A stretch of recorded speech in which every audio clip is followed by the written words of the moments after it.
Hola.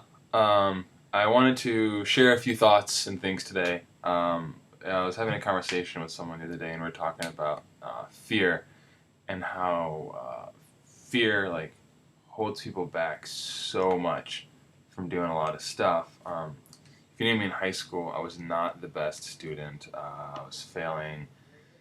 I got really scared because of all the pressure, so then I would start skipping class because I didn't want to have to face them. But then my grades would slip more because I'm skipping class, so I'd keep wanting to skipping because I just don't want to face it. And it was this vicious cycle of where it's a self-fulfilling prophecy, of oh, I'm gonna do bad, so don't go to school.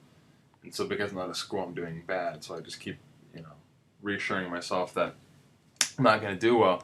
Um, I was watching a video of a guy named Sir Ken Robinson speak. He's one of my favorite guys I've ever seen talk, and he was giving this story about how when his son was 4, back when he lived in England, his son was in the Christmas play, and his son played the role of Joseph. And so the three wise men come up, and it's a kids' play, and so these three young kids come up, and one of them says, I brought gold, and the other kid says, I brought myrrh, and the third kid goes, Frank sent this. And it's funny. I laugh every time I watch the thing. I think it's hilarious and it's really cute and all. But the point of that is the kid didn't know his line, but he tried anyways. Right? He's like, I'm gonna give it a shot. And I think that's something that we're really afraid of doing today. Sure, everyone knows who Dave Chappelle is, or at least have heard of him. One of the most successful comedians of our day. And I was watching a brilliant interview with him in Inside the Actor Studio, and he's talking about how when he did stand-up comedy the first time as a kid, he was scared. As a young teenager, and he did great. He killed it. And ever since then, he had always rocked it until he goes to New York. And he's at the Apollo Theater at the amateur night. And he's performing, and he gets booed off stage. Like, straight up booed off stage. He had never bombed before. Ever bombed before. First time he goes to New York, he's confident he's gonna do this, he's gonna rock it, He's not someone who bombs and just bombs it.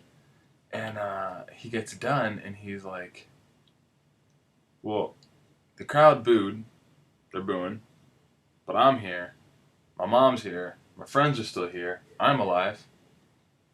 That wasn't that bad, right? It wasn't the worst thing in the world. It was every comedian's fear, but at the end of the day, he was still alive. And I think that happens a lot with people. We're at point A and we want to get to point B, right? But we're worried that somewhere along this way, something's going to happen and we're going to end up back here. So we don't move.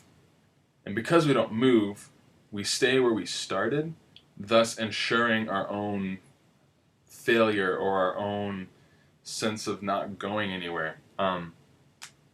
So why not try anyways? And why not go out of the ordinary and do what you want to do? Try, I think that holds people back from doing so much that we want to do because we're afraid of failure. It's gonna be the end of the world. If you fail once, that's it. Nothing can ever happen again. And there's no chance of ever fixing that. But tell it to J.K. Rowling, tell that to Walt Disney, tell that to Michael Jordan, tell that to Dr. Seuss, right? All these people who accomplish these great things, were turned down over and over and over and over again, or cut from their high school basketball team and end up becoming one of the best basketball players of all time. So it's just something I wanted to share and kind of get out there and hopefully inspire you to go do something and not be so afraid. Thanks for watching.